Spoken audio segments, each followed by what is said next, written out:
राजू अम्मा। एक गांव में रहती थी राजू बुढ़िया। वह घर में अकेली रहती थी। पति की मृत्यु हो गई थी और बाल बच्चे भी ना थे। राजू के आंगन में सेब और अखरोट के बहुत सारे पेड़ थे। राजू दिन भर भगवान शिव जी की पूजा करती थी। सेब और अखरोट बेचकर अच्छी गुजर बसर हो जाती थी। राजू को बच्चों से बहुत नफरत थी। बच्चों को देखते ही वह डंडा लेकर मारने दौड़ती। बच्चे भी उसे बहुत चिढ़ाते थे। एक दिन राजू ने बहुत सारे पत्थर इकट्ठे कर लिए और मन ही मन सोचा, ज्यों ही कोई बच्चा अखरोट तोड़ने आएगा मैं उसे पत्थर मार दूंगी। सुबह से दोपहर, दोपहर से शाम हो गई पर कोई बच्चा नहीं आया। बुढ़िया ने हार कर पत्थर संभाल दिए। तभी अंधेरे में एक परछाई दिखाई दी। राजू ने पत्थर खींच कर दे मारा।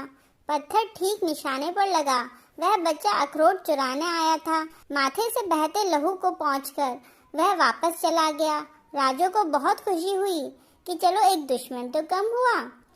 उसी रात सपने में उसने देखा कि भगवान शंकर दिव्य रूप में विराजमान है और उनके माथे से खून बह रहा है। माता पार्वती खून बहने का कारण पूछती हैं तो वह कहते हैं, मेरी एक भक्तन ने बच्चे को चोट पहुंचाई है, वही दर्द मुझे हो रहा है।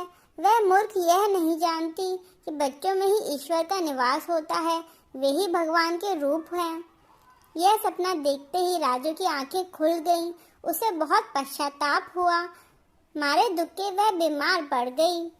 अगली सुबह गली के बच्चों ने देखा कि राजू बुढ़िया चुप है, गालियों की आवाज भी नहीं आ रही है। वे सब राजू से बहुत प्यार करते थे। एक बच्चा डरते डरते भीतर गया। बुढ़िया बुखार में तप रही थी। वह भागकर वैद्य जी को बुला लाया।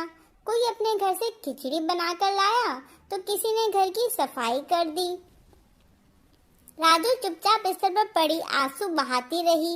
वह जान गई थी कि सच्चा सुख मिलकर जीने में ही आता है।